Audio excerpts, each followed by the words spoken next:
കാലം CPM-ന്റെ കൂടെ സഞ്ചരിച്ചു. ഒരു ദിവസം പെട്ടെന്ന് പുറത്തു വരുന്നു. ഇപ്പോൾ കോൺഗ്രസിന്റെ ബാനറിൽ മത്സരിക്കുന്നു.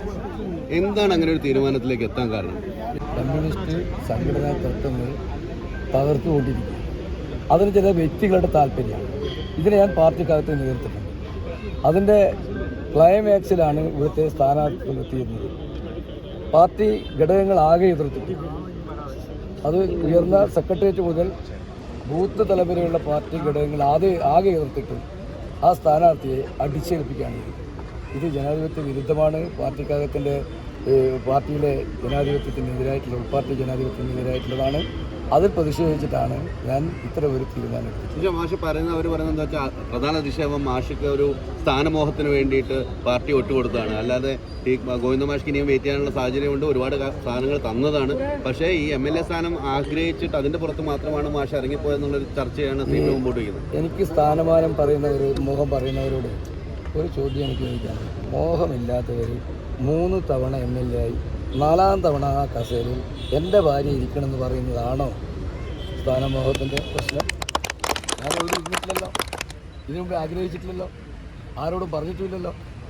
അപ്പോൾ 3 തവണ ഇരിക്കുകയും 4ാമത്തെ തവണ എൻ്റെ ഭാര്യയെയും പിടിച്ചിരിക്കുന്നവരാണ് എന്നോട് പറയുന്നത് ഗോവിന്ദ മാഷക്ക് സ്ഥാനമോഹമാണ് എന്ന്. പരിശോധിക്കട്ടെ ജനങ്ങൾ.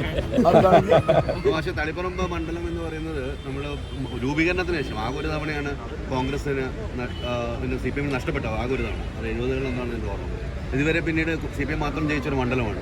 അപ്പോൾ അത്തരമൊരു മണ്ഡലത്തിൽ ഇങ്ങനെ ഒരു മത്സരമായിട്ട് കോൺഗ്രസിൻ്റെ കൂടെ മുമ്പോട്ട് ഇറങ്ങും എങ്ങനെയാണ് ആത്മവിശ്വാസം? അത് ജനങ്ങൾ നൽകുന്ന ആത്മവിശ്വാസം എന്ന് പറഞ്ഞാൽ CPM-ൻ്റെ അണികളിലാകെ ഉള്ള അതിശക്തമായിട്ടുള്ള ഈ നയത്തോടുള്ള വിരോധമുണ്ട്. ഈ സ്ഥാനാർത്ഥിയെ ഒരു CPM ഘടകവും അംഗീകരിച്ചു. അതുതന്നെയാണ് എനിക്ക് മത്സരിക്കാനുള്ള. ശരി, അപ്പം CPM ഘടകങ്ങളെ ജനങ്ങളുടെ മനസ്സുകൊണ്ടുള്ള എല്ലാ പിന്തുണയും എനിക്കുണ്ടാവും എന്നാണ് ഞാൻ. എന്തൊക്കെയായിരിക്കും ഒരു പ്രധാന വിഷയങ്ങൾ ഈ തളിപ്പറമ്പിനെ സംബന്ധിച്ച് മുമ്പോട്ട് വയ്ക്കാനുണ്ടാവുക ഇലക്ഷനിൽ? തളിപ്പറമ്പിനെ സമയത്ത് തളിപ്പറമ്പിൻ്റെ വികസന പ്രശ്നങ്ങളുണ്ട്. ഇവിടെ ഗോവിന്ദ മാഷ് പറയുന്ന കുറേ കൊട്ടിക്കൊഴിച്ച വികസനങ്ങളുണ്ട്. പക്ഷേ ജനങ്ങളുടെ സാമ്പത്തിക ശേഷിയുമായി ബന്ധപ്പെട്ട വികസനങ്ങൾ, വ്യവസായങ്ങൾ, അതുപോലുള്ള കാര്യങ്ങൾ, ഇതൊക്കെ വികസനത്തിൻ്റെ അടിസ്ഥാന കാര്യം. അതൊന്നും തന്നെ വേണ്ടത്ര നമുക്ക് ഇവിടെ വന്നിട്ടില്ല. അത് തീർച്ചയായിട്ടും ഈ തളിപ്പമണ്ഡലത്തിന് ഉയർന്നു വരണമെന്നാണ് ഞാൻ ആഗ്രഹിക്കുന്നത്. അപ്പോൾ വികസനത്തിൻ്റെ ആയിരിക്കും പ്രധാനമായിട്ട്. തീർച്ചയായിട്ടും വികസന ഒരു പ്രശ്നം തന്നെയാണ്. രാഷ്ട്രീയമുണ്ട്, വികസന പ്രശ്നം. ശരി മാഷ്.